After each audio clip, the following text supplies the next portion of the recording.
Hey guys, I'm here at Tamiya Underground to check out the race for today, which is the BMAX Speed. So basically, this is a pure speed layout.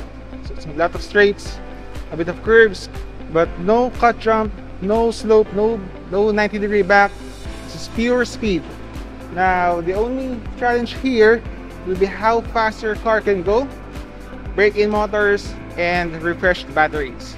Now let's go inside and look for someone who can discuss more about this category. Let's go! Hello! Ako si Mark, MC Mini 4-Wheel Drive. At ako naman po si Tamiya Page. Yan. So right now, ang category natin is BMAX Speed. Yan. So sa BMAX Speed, very basic lang yung setup niya, no? Ang gamit namin is VS chassis and then large dia tires, no?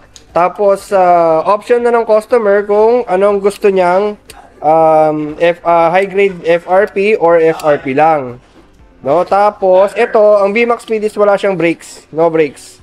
Mostly puro speed lang ito, pure speed, walang slope, walang rainbow, wala siyang bridge change lane. So ang change lane nito is rainbow change lane. Yan. So makikita niyo yung setup, large dia, tapos ang gear niya is 3.5:1. Yan. And then ang maximum Tamiya motor na pwede nating gamitin ay sprint dash. Hanggang sprint dash lang tayo sa single shaft, no? Tapos sa dual shaft naman is Mach dash ang sagad. Ayan. So para makita nyo, ayan, 3.5 gear. Ayan. 3.5 gear siya, then sprint dash.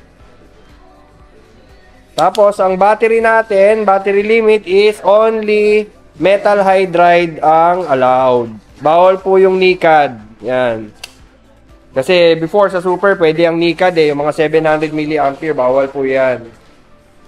Tapos, choice nyo na rin po, depende rin sa layout kung ano gusto nyo gamiting roller. So, let's say, katulad nito is all 13.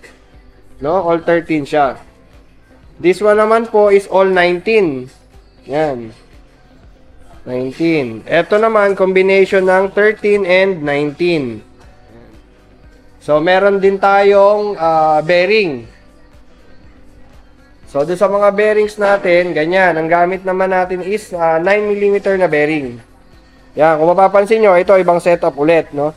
So, syempre, ang mga kasama natin, nag-explore din sila ng iba't ibang design, iba't ibang setup nung car. Katulad nito, naka-XL siya. Yan. So, XL yung max, XL din dapat yung tires. Kasi, bawal pong gamitin yung large dia na tire, tapos ipipilit siya dun sa XL. Bawal yun. So, BMAX rules pa rin po ito. Ang number 1 rule po niyan is, ito.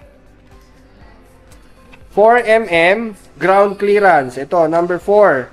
So, kailangan po 4mm siya, no? From ground to bolt. Yan. So, ito, actually, malaki to. Ganon din po yung front. 4mm din. Yung reason po kaya 4mm yan is para po maprotektahan natin yung racetrack. Unang-una sa slope, sa change lane at saka po sa mga bank. Para hindi sumayad to sa racetrack. Kaya 4mm siya. So bukod doon, wala naman na. Last but not the least, kailangan po kasya sa dimension box. Yun po ang number 1. Yan. So, ayan. Tignan nyo na lang po yung mga cars. Actually, ito po yung mga ilalaro ulit namin sa darating na race sa Bacolod. Ayan. Nandyan po kami sa Bacolod ng October 19.